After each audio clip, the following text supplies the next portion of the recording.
It's a very very sexy, very nice recipe, very rich, really delicious. So there's a spinach gnocchi, kind of spinach dumplings, which have ricotta and parmesan in, and then I make a nice creamy mushroom sauce which will go with them, and it's going to be very, very nice indeed. And I'm going to blanch the spinach. See, that just doesn't need long. It's going to kind of wilts down pretty quickly, and then go straight into cold water, and that just stops it cooking anymore. You need to squeeze out the liquid from the spinach. This is actually very, very important. If the mixture is too wet, when you boil them, they'll fall apart because they just won't hold together. So I've got my spinach, and I'm going to chop it. I want to chop it quite finely. In the pan, I'm going to mix in half the butter and the ricotta, and then using my Supremo plastic masher, I'm just going to mash all that together. Then we heat the mixture for a few minutes. That's going to melt the butter. It's going to soften up the cheese a bit. So in there I'm putting my parmesan. I'm putting in 2 eggs. I'm putting in 3 scant tablespoons of flour. I'm going to kind of beat that through.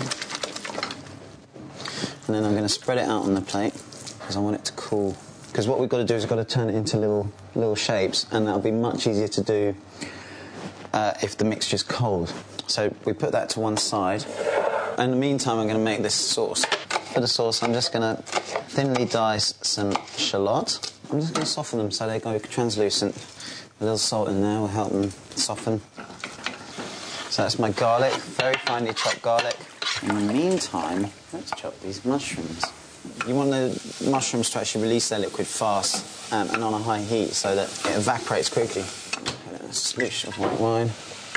I'm going to add cream. So while I've got my sauce just gently simmering, I'm going to make the gnocchi. So what I'm doing is I'm just taking little tablespoon-size lumps of the dumpling mixture. I'm just making little kind of croquette shapes. I've got lightly salted boiling water, and these go in like that. They should take about 4 or 5 minutes to cook. They should just rise to the surface, and then bada bing. See, they've just risen up to the surface, and just very gently going to take them out.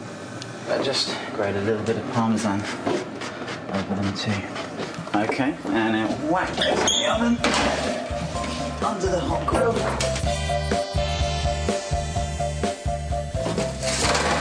Look at that. Lovely.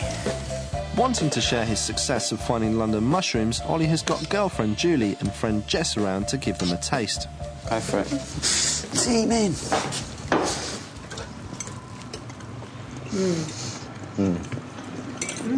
That's beautiful. Oh, that's gorgeous.